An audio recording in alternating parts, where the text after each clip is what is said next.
History would remember him as the man who stood unbowed against Adolf Hitler. Winston Churchill was a restless, complicated, often controversial figure shaped by ambition, failure, courage, and an unshakable belief in Britain's destiny. To understand how he became the leader who refused to surrender when Europe fell into darkness, we must begin long before the Second World War, in an era when Britain ruled a global empire and the young Churchill was still searching for his place in history.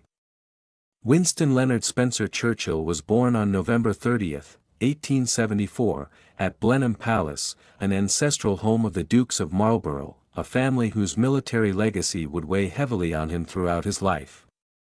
His father, Lord Randolph Churchill, was a rising conservative politician, brilliant but unstable, whose career collapsed early and whose emotional distance left a lasting mark on his son. His mother, Jenny Jerome, was an American socialite, charismatic and ambitious, but often absent. Churchill grew up lonely, sent away to boarding schools where he struggled academically and emotionally. Yet even as a boy, he showed a powerful imagination and an intense desire for recognition. He later wrote that he always felt history watching him, as if his life would someday matter. Churchill's early education did not mark him as a future statesman. He performed poorly at school, particularly in mathematics and classical subjects, and his teachers often dismissed him as slow or inattentive. But what he lacked in discipline, he made up for in determination and confidence. He devoured books on history and warfare, especially the campaigns of his ancestor, the Duke of Marlborough, whose victories against Louis XIV fascinated him. These stories planted a deep belief that individuals, not impersonal forces, could shape history. In 1893, Churchill entered the Royal Military College at Sandhurst, not through brilliance but persistence. Military life appealed to him not only as a profession but as a path to fame. The British Empire was still engaged in colonial wars, and Churchill actively sought danger as a way to build his reputation. He served in Cuba as an observer, then in India, where he combined soldiering with writing. His dispatches were vivid, dramatic, and self-promoting. He understood early that public image mattered, and he cultivated it carefully. Churchill fought on the northwest frontier of India and later in Sudan, where he participated in the Battle of Omdurman in 1898, one of the last great cavalry charges in British history. The experience thrilled him and disturbed him at the same time. He admired courage and discipline, but he also saw the brutal reality of modern warfare. His book The River War revealed both imperial confidence and moral unease, traits that would remain with him throughout his life. His most famous early adventure came during the Second Boer War in South Africa. Working as a war correspondent, Churchill was captured by Boer forces when an armored train was ambushed. His escape from captivity, daring and dramatic, made him a national celebrity in Britain. Newspapers celebrated him as a hero, and Churchill understood that destiny had opened a door. He returned home determined to enter politics. In 1900, at just 25 years old, Winston Churchill was elected to Parliament. He was ambitious, outspoken, and unwilling to conform. Over the next decade, he switched political parties, leaving the Conservatives to join the Liberals, believing they better represented progress and reform. This decision earned him lifelong enemies but also demonstrated his independence. Churchill supported social reforms, including labor protections and early welfare measures, revealing a complex political identity that combined imperial pride with social conscience. By the time the First World War broke out in 1914, Churchill was First Lord of the Admiralty, responsible for Britain's navy. He threw himself into the role with energy and vision, modernizing the fleet and recognizing early the importance of air power and submarines. Yet his greatest gamble would nearly destroy his career. The Dardanelles campaign, later known as Gallipoli, was Churchill's idea. He believed that a naval assault against the Ottoman Empire could knock Turkey out of the war, open a supply route to Russia, and break the stalemate on the Western Front. The plan failed disastrously. Poor planning, underestimation of enemy defenses, and political hesitation led to months of brutal fighting and massive casualties. More than 250,000 Allied soldiers were killed or wounded. Churchill was blamed, publicly and fiercely. He resigned from the Admiralty and fell from power. For a man driven by history and achievement, the humiliation was devastating. Many believed his career was finished. Yet Churchill refused to disappear. In an extraordinary move, he joined the army and served on the Western Front in France, commanding a battalion in the trenches. There, he experienced modern industrial warfare firsthand, the mud, the fear, the endless artillery fire. These months deepened his understanding of war's human cost and hardened his resolve. After the war, Churchill slowly rebuilt his political career. He returned to government, holding several major offices, including Chancellor of the Exchequer. He made mistakes, most notably his decision to return Britain to the gold standard in 1925, which contributed to economic hardship. His reputation remained controversial. Many admired his brilliance and courage, while others saw him as reckless, outdated, and obsessed with empire. As the 1930s began, Churchill found himself increasingly isolated. The world was changing, and Britain was weary of war. The horrors of the First World War had left deep scars. Across Europe, political instability grew, but many leaders clung to the hope that peace could be preserved through compromise. Churchill, however, was watching Germany with alarm. In 1933, Adolf Hitler became Chancellor of Germany. Within months, Germany was transforming into a totalitarian state. Political opponents were crushed, Jews were persecuted, and the foundations of democracy were dismantled. Churchill studied Hitler closely. He read Mein Kampf and followed German rearmament with growing concern. Unlike many British politicians, he did not see Hitler as a conventional nationalist who could be appeased. He saw something darker, a revolutionary driven by ideology, ambition, and racial hatred. Throughout the 1930s, Churchill warned repeatedly that Germany was rearming in violation of the Treaty of Versailles. He spoke of secret aircraft factories, expanding armies, and the looming threat of war. He urged Britain to strengthen its air defenses and modernize its military. His speeches were often ignored or mocked. Prime Minister Neville Chamberlain and many others believed that Germany's grievances could be satisfied peacefully. They feared war more than tyranny.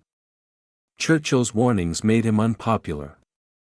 He was portrayed as a warmonger, a relic of an imperial past, unable to accept the realities of a changed world. Within his own party, many distrusted him.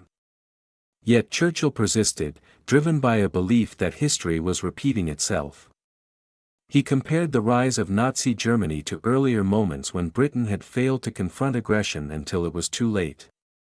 The policy of appeasement reached its climax in 1938 with the Munich Agreement. Britain and France agreed to allow Hitler to annex the Sudetenland, a region of Czechoslovakia, in exchange for promises of peace. Chamberlain returned to London declaring peace for our time. Churchill responded with one of the most famous criticisms in political history. He said Britain had been given a choice between war and dishonor, and by choosing dishonor, it would still get war. Events soon proved him right. In March 1939, Hitler occupied the rest of Czechoslovakia, breaking his promises and revealing his ambitions were far greater than territorial revision. Slowly, reluctantly, Britain began to rearm. Churchill was brought back into government as First Lord of the Admiralty on the very day Britain declared war on Germany, September 3, 1939. His signal to the fleet read simply that Britain was at war. The early months of the conflict, known as the Phony War, were quiet on the Western Front but tense with uncertainty. Churchill worked tirelessly, pushing for aggressive action and preparing for a conflict he believed would test Britain's very survival. Yet leadership still rested with Chamberlain, whose authority was weakening. Everything changed in the spring of 1940. German forces launched a devastating blitzkrieg against Western Europe, smashing through Denmark, Norway, the Netherlands, Belgium, and France with speed and coordination no one had anticipated. British forces were pushed back, and confidence in the government collapsed. Chamberlain resigned, and on May 10, 1940, Winston Churchill was appointed Prime Minister of the United Kingdom. He took office at Britain's darkest hour. Europe was falling. The British Army was trapped on the beaches of Dunkirk. Many in his own cabinet believed negotiation with Hitler might be necessary. Churchill now stood at the center of history, burdened with decisions that would shape the fate of the world.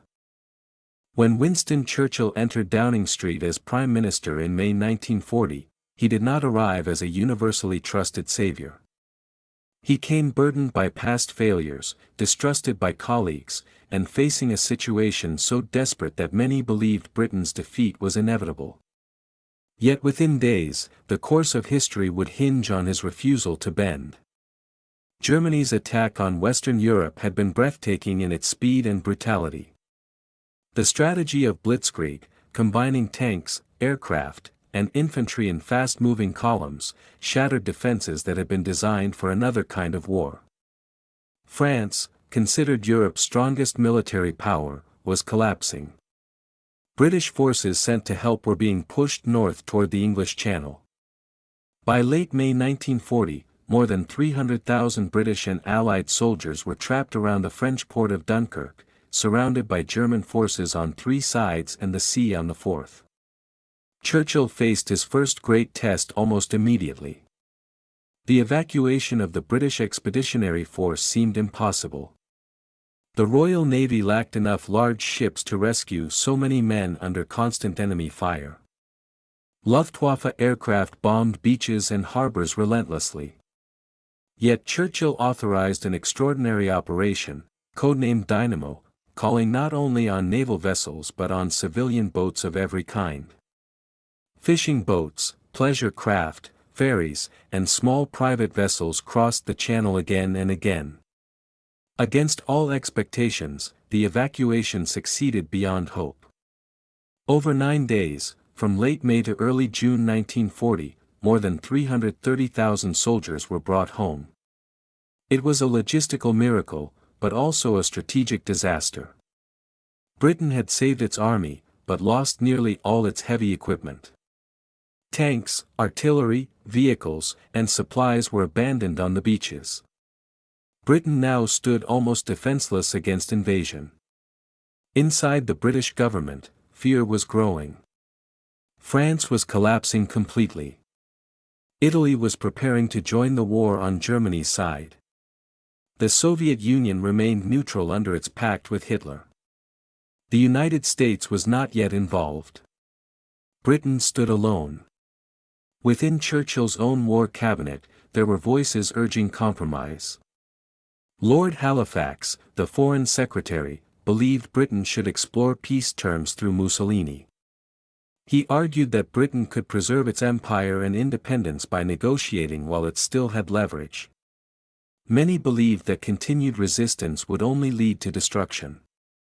Churchill disagreed completely. He believed that any negotiation with Hitler would lead not to peace, but to submission. He understood the nature of the Nazi regime and believed that Britain's survival as a free nation depended on fighting, regardless of the cost. In tense cabinet meetings, Churchill argued that surrender would mean the end of British democracy and the beginning of German domination. These were not abstract debates. German forces were already planning Operation Sea Lion, the invasion of Britain. The Luftwaffe was preparing to gain air superiority over southern England. British cities were vulnerable. The army lacked weapons. The navy was stretched thin. Rational calculation suggested Britain could not win alone. But Churchill's leadership was not built on calculation alone. It was built on conviction. He believed that history favored those who refused to yield, and that moral strength could shape events as powerfully as armies. On June 4, 1940, just days after Dunkirk ended, Churchill addressed the House of Commons. The speech was not broadcast live, but its words would soon spread across the nation. He acknowledged the scale of the disaster honestly, but refused to frame it as defeat. He spoke of fighting on the beaches, on the landing grounds, in the fields and in the streets, and never surrendering. The speech transformed despair into defiance. It made clear that Britain would fight on, regardless of the odds. 10 days later, France officially surrendered to Germany. Paris fell. The French government fled south. A puppet regime would soon be established at Vichy, collaborating with the Nazis. For many Britons, the shock was profound. France had been Britain's closest ally and a military equal. Its collapse left Britain exposed and isolated. Churchill responded with urgency. He reorganized his government, creating a small war cabinet capable of rapid decision-making. He worked relentlessly, often sleeping only a few hours a night. He visited bomb sites, military units, and factories, determined to be seen and heard. He understood that morale was as important as material. At the same time, he focused intensely on air power. Churchill had long believed that control of the air would be decisive in modern war. Britain's Royal Air Force, particularly Fighter Command under Air Chief Marshal Hugh Dowding, became the nation's shield. Radar stations along the coast, known as Chain Home, provided early warning of incoming attacks. Though Britain was outnumbered in aircraft, it possessed a crucial advantage in organization and defensive strategy. The Battle of Britain began in the summer of 1940. German bombers and fighters attacked airfields, radar stations, and aircraft factories in an attempt to destroy the RAF. Day after day, British pilots rose to meet them. Many were young, some barely trained. Losses were heavy. At times, Fighter Command was close to exhaustion. Churchill followed the battle closely. He visited operations rooms and airfields, watching the strain on pilots and commanders. When told of the small number of pilots defending Britain, he famously remarked that never in the field of human conflict was so much owed by so many to so few. The phrase captured both the scale of the danger and the heroism of those resisting it. By September 1940, the German strategy shifted. Frustrated by RAF resistance, Hitler ordered attacks on British cities instead of airfields. The Blitz had begun. London, Coventry, Liverpool, and many other cities were bombed night after night. Civilian casualties mounted. Entire neighborhoods were destroyed. Fires burned across the capital. Churchill refused to hide. During air raids, he walked through bombed streets, spoke with survivors, and climbed onto rooftops to watch anti-aircraft fire. His presence was deliberate. He wanted people to see that their leaders shared their danger. His speeches during this period were broadcast directly to the public, reaching millions. His voice, gravelly and defiant, became a symbol of resistance. Behind the scenes, Churchill also worked desperately to secure American support. Though the United States remained officially neutral, President Franklin Roosevelt sympathized with Britain's cause. Churchill and Roosevelt exchanged letters and messages, building a personal relationship that would shape the future of the war. Through programs like Lend-Lease, Britain began receiving vital supplies, ships, and aircraft. The Battle of Britain reached its climax in September. On September 15, the Luftwaffe launched massive daylight raids against London. British fighters responded in force, inflicting heavy losses. German commanders began to doubt whether air superiority could be achieved. Without control of the skies, an invasion was impossible. By October, Hitler postponed Operation Sea Lion indefinitely. Britain had survived its greatest immediate danger. It had not won the war, but it had avoided defeat. The significance of this moment cannot be overstated. Had Britain fallen in 1940, there would have been no Western base for future Allied operations, no D-Day, and no liberation of Western Europe. Churchill understood this deeply. He knew the war was far from over and that darker days still lay ahead. But he also knew that something fundamental had been achieved. Britain had stood alone and endured. As 1940 turned into 1941, the conflict expanded. The Blitz continued, but Britain's resolve hardened. Churchill began to think not only of survival, but of ultimate victory. He spoke increasingly of a global struggle against tyranny, framing the war as a moral battle as well as a military one.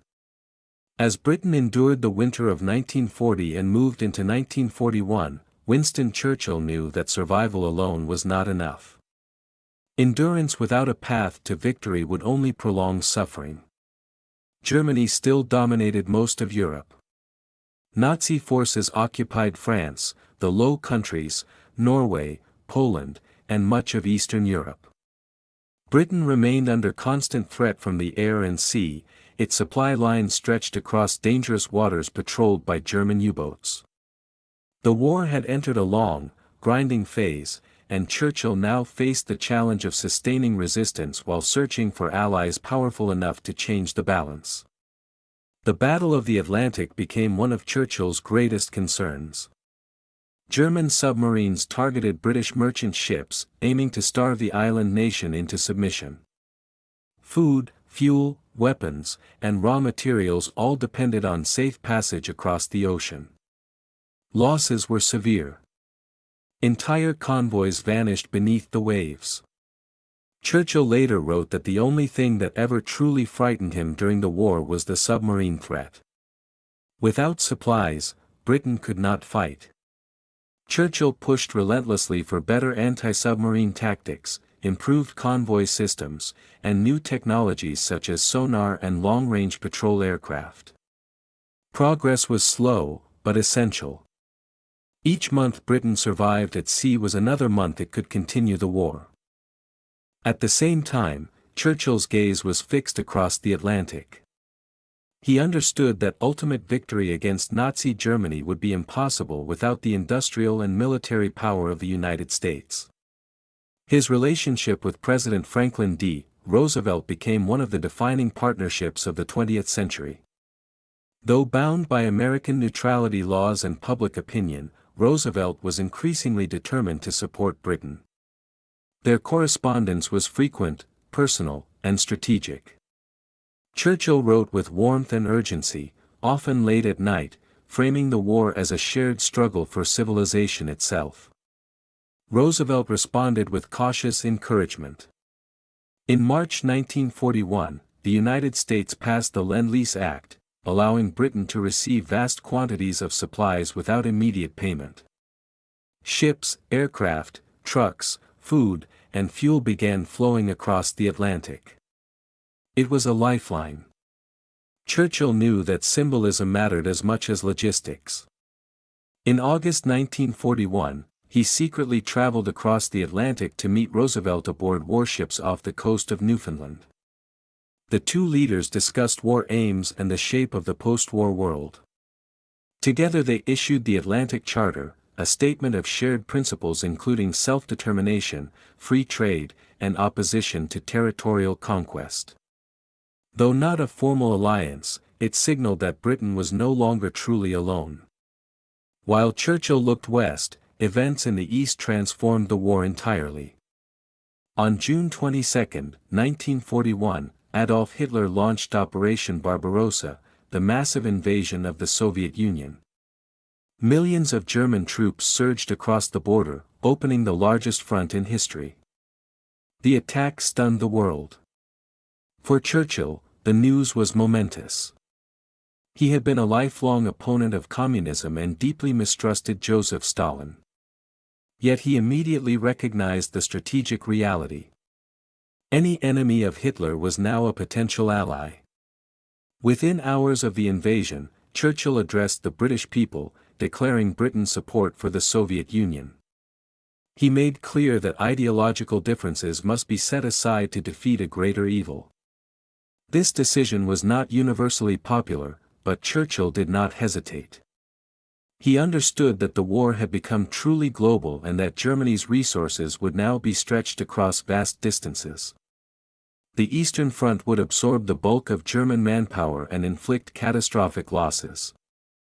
As 1941 progressed, Britain continued to suffer under bombing and rationing. Civilians endured long nights in air raid shelters. Families were separated. Cities were scarred. Yet morale, though strained, held firm. Churchill's speeches played a crucial role. He did not promise quick victory or easy sacrifice. Instead, he spoke of hardship honestly, framing it as the price of freedom and the path to eventual triumph. Then, in December 1941, history shifted again. Japan attacked the American naval base at Pearl Harbor, bringing the United States fully into the war. Germany soon declared war on the United States in support of its ally. Churchill received the news while staying at Chequers, the Prime Minister's country residence. He later wrote that he slept the sleep of the saved and thankful, for he knew that Britain would no longer stand alone. Within weeks, Churchill traveled to Washington to meet Roosevelt. The two men planned joint strategy, agreeing that Germany must be defeated first, even as war raged in the Pacific. The Grand Alliance was now formed: Britain, the United States, and the Soviet Union united by necessity against Nazi Germany. Yet alliance did not mean harmony.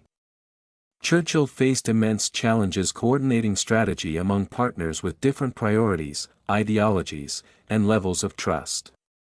Stalin demanded immediate action to relieve pressure on the Eastern Front. He wanted a second front in Western Europe as soon as possible.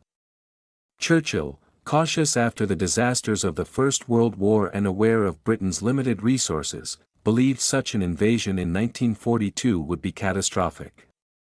Instead, Churchill favored a Mediterranean strategy. He argued for attacking Germany's weaker southern flank, beginning with North Africa. This approach would protect British imperial interests, keep pressure on Axis forces, and gradually build strength for a future invasion of Western Europe. The Americans were skeptical but eventually agreed. In North Africa, British forces faced the German Afrika Korps, led by the skilled and charismatic General Erwin Rommel. Early encounters went badly for Britain. Churchill was frustrated by what he saw as a lack of aggression and decisiveness among his commanders. He demanded results and was willing to replace generals who failed to deliver. His impatience culminated in the appointment of General Bernard Montgomery to command the Eighth Army. Montgomery reorganized the troops, boosted morale, and prepared carefully for battle. In October 1942, British forces confronted Rommel at El Alamein in Egypt. The battle was fierce and costly, but it ended in a decisive Allied victory. Churchill hailed El Alamein as a turning point. He famously said it was not the end, not even the beginning of the end, but perhaps the end of the beginning. For the first time, British forces had defeated the Germans in a major land battle. The psychological impact was immense. Soon after, American and British troops landed in North Africa as part of Operation Torch. Axis forces in the region were eventually trapped and defeated. By May 1943, hundreds of thousands of German and Italian soldiers surrendered. It was one of the largest capitulations in history.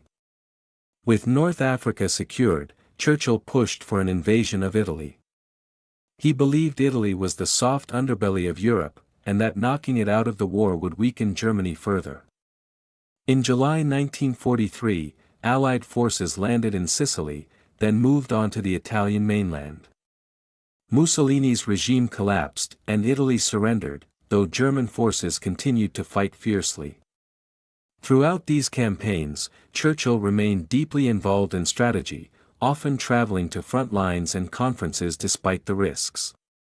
He attended meetings with Roosevelt and Stalin at places like Casablanca and Tehran, where the future of the war was debated intensely. Stalin continued to press for a cross-channel invasion.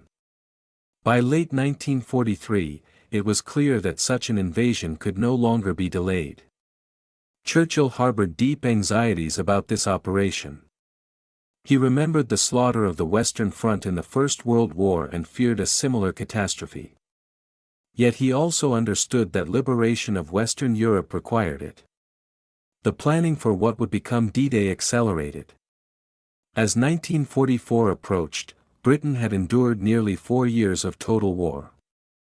Its cities had been bombed, its people exhausted, its empire strained. Yet under Churchill's leadership, it had not broken. Instead, it had become the backbone of a global alliance poised to strike back at Hitler's Europe. By the beginning of 1944, Winston Churchill was 69 years old, worn by years of strain, travel, and responsibility, yet more deeply involved in the conduct of the war than at any other moment. The alliance he had helped build now stood at the threshold of its most dangerous and decisive operation. Across the English Channel, Nazi Germany still occupied Western Europe, fortified with concrete bunkers, minefields, and millions of troops. To defeat Hitler, the Allies would have to cross the sea and fight their way ashore. There would be no second chance. The planning for the invasion of Normandy, known as Operation Overlord, was immense in scale and complexity. Churchill followed every detail closely, often questioning assumptions and pressing commanders for clarity. Although the supreme Allied commander was the American General Dwight D. Eisenhower, Churchill remained a powerful influence, shaping political decisions and constantly weighing risks. He feared heavy casualties, particularly among British forces, and worried that a failed landing could prolong the war indefinitely. Despite his doubts, Churchill supported the operation fully once the decision was made. He understood that delay only strengthened German defenses and prolonged Soviet suffering on the Eastern Front. The invasion was scheduled for early June 1944, dependent on tides, moonlight, and weather. When poor conditions threatened postponement, Eisenhower made the final call to proceed. Churchill waited anxiously in London, aware that the fate of Europe was about to be decided. On June 6, 1944, Allied forces landed on the beaches of Normandy. British, American, and Canadian troops came ashore under heavy fire. Casualties were severe, especially on the American beaches, but the landing succeeded. A foothold was established. Within days, hundreds of thousands of Allied soldiers and vast quantities of equipment poured into France. Churchill was deeply emotional when he learned the landings had succeeded. He later admitted that the night before D-Day had been one of the most stressful of his life. Now, after years of preparation, the return to Europe had begun. Yet he knew the hardest fighting still lay ahead. The battle for Normandy was slow and brutal. German resistance was fierce, and Allied forces advanced yard by yard through hedgerows and ruined towns. Churchill visited France after the landings, determined to see the front for himself. His presence was controversial, as he often exposed himself to danger, but he believed leadership required visibility and shared risk. By August 1944, Allied forces broke out of Normandy. Paris was liberated, and German troops began retreating eastward. Churchill entered Paris amid celebrations, witnessing scenes of joy and relief that seemed unimaginable just a few years earlier. Yet even in victory, he remained cautious. He warned against complacency and reminded his allies that Germany was still capable of fierce resistance. As Allied armies advanced toward Germany, tensions within the Grand Alliance grew. Churchill was increasingly concerned about Soviet intentions in Eastern Europe. The Red Army was liberating territory at enormous cost, but it was also imposing communist governments wherever it advanced. Churchill feared that replacing Nazi tyranny with Soviet domination would betray the very principles for which the war was being fought. These concerns dominated the major Allied conferences of the war's final phase. At Yalta in February 1945, Churchill met with Roosevelt and Stalin to discuss post-war arrangements. The discussions were difficult. Stalin demanded security through control of Eastern Europe. Roosevelt, weakened by illness, sought compromise to preserve Allied unity. Churchill argued fiercely for free elections and national independence, particularly for Poland, whose fate had sparked the war in the first place. The agreements reached at Yalta were ambiguous and would later become deeply controversial. Churchill accepted them reluctantly, believing that maintaining the alliance until Germany was defeated was the overriding priority. Privately, he feared that Britain and the United States might soon face a new and different threat. Meanwhile, the war continued with relentless violence. In December 1944, German forces launched a surprise counteroffensive in the Ardennes, known as the Battle of the Bulge. The attack caught Allied forces off guard and briefly threatened to split their lines. Churchill responded by requesting Soviet offensives to relieve pressure, a move that demonstrated the continuing interdependence of the Allies. By early 1945, Germany was collapsing. Allied forces crossed the Rhine and advanced deep into German territory. Cities were in ruins. Millions of civilians were displaced. As concentration camps were liberated, the full horror of the Holocaust became undeniable. Churchill was profoundly affected by reports of the camps. He described them as crimes without parallel in human history, evidence of the moral abyss into which Nazi ideology had led. On April 30, 1945, Adolf Hitler committed suicide in his bunker in Berlin as Soviet troops closed in. Days later, Germany surrendered unconditionally. The war in Europe was over. On May 8, 1945, Victory in Europe Day, Churchill addressed the British people. Crowds filled the streets of London, celebrating survival, sacrifice, and triumph. Churchill appeared on the balcony of the Ministry of Health with the royal family, waving to cheering masses. For a moment, he was the embodiment of victory itself, the man who had refused to surrender when all seemed lost. Yet history had one final twist. Even as celebrations continued, Britain prepared for a general election. Churchill, confident that his leadership would be rewarded, was shocked when voters turned instead to the Labour Party, led by Clement Attlee. After years of war, the British people wanted social reform, housing, and economic security. Churchill was voted out of office in July 1945. The defeat stunned him. Many around the world could not understand how the man who had led Britain to victory could be rejected so quickly. Yet Churchill accepted the result, recognizing it as the price and proof of democracy. He remained active in politics, warning increasingly about the dangers of Soviet expansion. In 1946, in a speech in the United States, Churchill declared that an Iron Curtain had descended across Europe, dividing the continent between freedom and tyranny. Once again, he was ahead of many contemporaries in recognizing a growing threat. His words helped shape Western understanding of the Cold War. Churchill would return as Prime Minister in the 1950s, but his greatest role had already been played. His legacy rests not only on military victory, but on moral leadership. He did not command armies in the field, yet his words, decisions, and refusal to yield shaped the course of the 20th century. Winston Churchill was not a flawless hero. He made mistakes, held views shaped by empire and his time, and often acted impulsively. But when the darkest moment came, when democracy faced extinction, he stood firm. He understood that leadership is tested not in comfort, but in crisis. When Britain stood alone in 1940, Winston Churchill gave voice to its courage and resolve. In doing so, he changed history. Although the war in Europe had ended, Winston Churchill's story did not conclude with celebration or applause.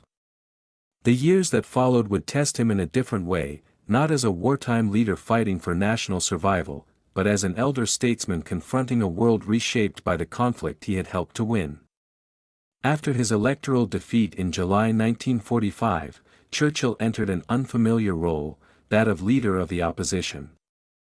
For a man who had commanded the attention of nations during war, the transition was painful. Yet he did not retreat into silence. Instead, he turned his energy toward warning the world about the dangers he believed lay ahead. The alliance that had defeated Hitler was already fracturing. Mutual suspicion between the Western democracies and the Soviet Union grew rapidly, fueled by ideological differences and competing visions of the post-war order. Churchill watched with alarm as Soviet influence spread across Eastern Europe. Governments loyal to Moscow replaced wartime coalition administrations in Poland, Hungary, Romania, Bulgaria, and East Germany. Free elections were delayed or manipulated. Political opponents disappeared. To Churchill, this was not liberation but the emergence of a new form of domination. In March 1946, speaking at Westminster College in Fulton, Missouri, with President Harry Truman seated behind him, Churchill delivered a speech that would define the early Cold War. He declared that an iron curtain had descended across the continent of Europe, separating the free nations of the West from those under Soviet control. The phrase captured the growing division of the world with stark clarity. Many criticized him at the time, accusing him of provoking conflict, but history would soon validate his warning. Churchill argued for close cooperation between Britain and the United States, believing that only unity among democratic nations could preserve peace. He spoke not of war, but of strength as a deterrent, insisting that weakness invited aggression. Once again, his voice carried moral urgency shaped by hard-earned experience. Despite his advancing age, Churchill remained intellectually active. He devoted considerable time to writing, producing his monumental history of the Second World War. The work was not only a personal account but also a carefully argued interpretation of events, emphasizing leadership, decision-making, and the moral stakes of the conflict. It brought him international acclaim and financial stability. In 1953, he was awarded the Nobel Prize in Literature for his historical writings and speeches. In 1951, at the age of 76, Churchill returned to office as Prime Minister. The world he now governed was very different from that of 1940. Britain was no longer the dominant imperial power it once had been. The economy was strained, and independence movements were reshaping the empire. The Cold War defined global politics, with nuclear weapons introducing unprecedented danger. Churchill's second term was quieter and more cautious than his wartime leadership. He focused on foreign affairs, seeking to ease tensions between East and West and avoid catastrophic conflict. He supported the development of Britain's nuclear deterrent, believing it necessary for national security, yet he also hoped for dialogue with Soviet leaders. His health, however, was declining. Strokes and exhaustion increasingly limited his capacity to govern. In 1955, Churchill resigned as Prime Minister for the final time. He withdrew gradually from public life, though he remained a towering symbolic figure.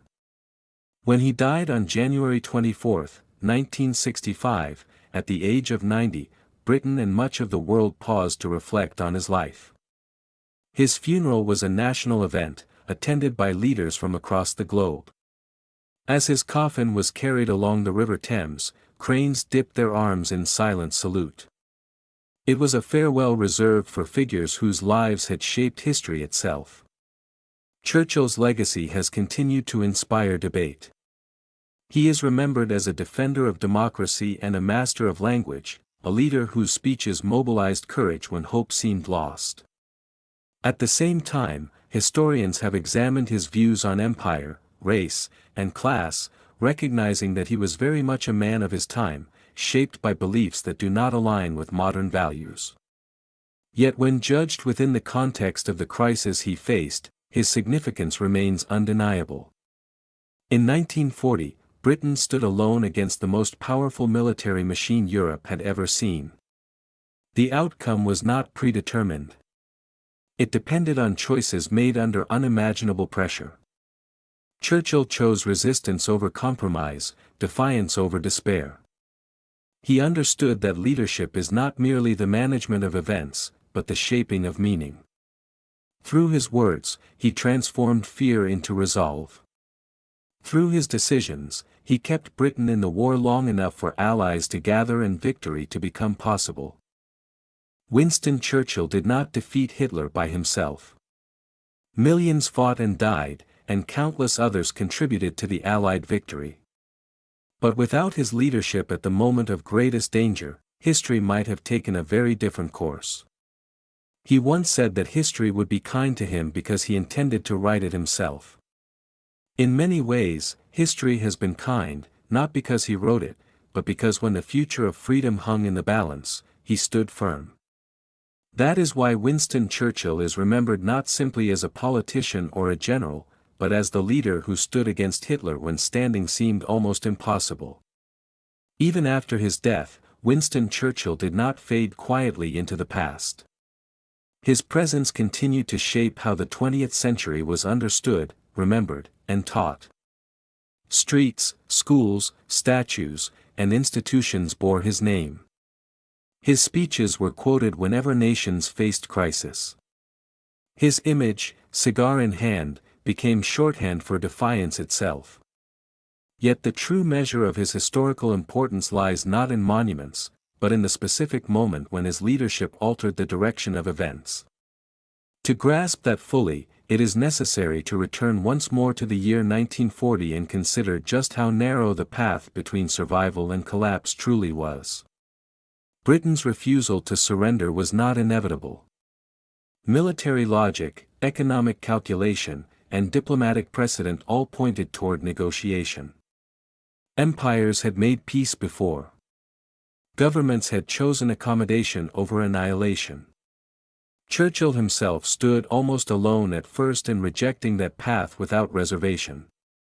What separated him from others was not ignorance of danger, but a deeper understanding of what defeat would mean. He believed that Nazi domination of Europe would not produce a stable peace, but an age of terror, repression, and endless war. He saw that Hitler's ideology could not coexist with freedom. In that sense, Churchill framed the conflict not as a struggle for territory, but as a struggle for the future of civilization. This clarity shaped every decision he made. When faced with military setbacks, he refused to soften reality, but also refused to allow despair to dominate it. When speaking to Parliament or the public, he avoided false optimism, yet always left space for hope grounded in effort and endurance. This balance made his leadership credible. People believed him because he did not lie to them. Churchill's use of language deserves special attention, not as ornament, but as strategy. His speeches were carefully crafted, drawing on rhythm, repetition, and historical memory. He spoke of ancient liberties, of island survival, of long continuity. In doing so, he connected the present crisis to a larger national story, reminding listeners that they were part of something older and stronger than the enemy threatening them. At the same time, Churchill understood modern war. He supported scientific innovation, intelligence gathering, and industrial mobilization.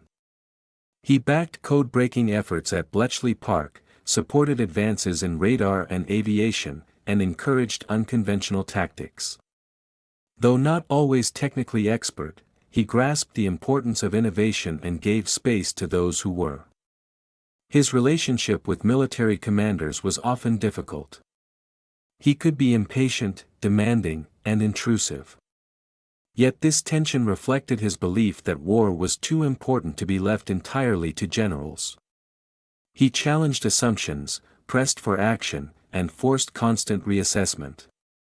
At times this created friction, but it also prevented stagnation. Critics have pointed out Churchill's strategic errors and misjudgments, and rightly so. He overestimated certain campaigns, underestimated others, and sometimes clung too long to personal favorites. His Mediterranean focus delayed the invasion of France, a decision still debated by historians. But even here, his caution was shaped by memory. He had seen the cost of premature offensives and feared repeating the mass slaughter of 1916. Beyond strategy, Churchill's moral leadership defined his era. He refused to equate Nazi Germany with Britain morally, rejecting any argument that all sides were equally guilty or equally flawed. This moral clarity strengthened Britain's position internationally and helped justify continued resistance even when victory seemed distant. At the same time, modern scholarship has examined the limits of Churchill's moral vision. His views on empire, colonial subjects, and race reflected attitudes common among British elites of his generation but troubling by modern standards. He believed strongly in imperial hierarchy and often failed to recognize the legitimacy of nationalist movements. These views complicate his legacy and remind us that historical figures are shaped by their time as much as they shape it. Yet complexity does not erase consequence. When Nazi Germany was defeated, it was not only armies that had prevailed, but the principle that free societies could resist totalitarianism even under extreme pressure. Churchill's leadership played a decisive role in preserving that principle long enough for victory to become possible. The post-war world he helped create was imperfect and divided. The Cold War replaced one existential struggle with another. Britain's global power declined. New conflicts emerged. But the survival of democratic institutions in Western Europe, the rebuilding of free societies, and the eventual collapse of Nazi ideology all trace back to the moment when Britain chose not to surrender. Churchill himself understood the temporary nature of political power. He once remarked that success is not final and failure is not fatal.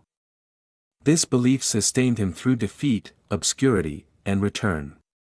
It also allowed him to accept his removal from office without bitterness, recognizing that democracy must apply even to its saviors. In his final years, as illness slowed him and public appearances became rare, Churchill spent long hours painting, writing, and reflecting. He knew his time had passed, but he also knew that the moment for which he would be remembered had already secured its place in history. When future generations look back at the Second World War, they see vast forces at work, economies mobilized, continents reshaped, and millions lost.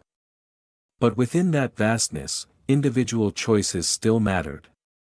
Among those choices, few were as consequential as the decision made in May 1940 to fight on. That decision had a voice. It spoke through Parliament, through radio waves, through shattered streets and burning cities. It spoke in words that refused surrender and actions that matched them. That voice belonged to Winston Churchill. And that is why, when history asks how freedom survived its darkest hour, his name remains impossible to ignore.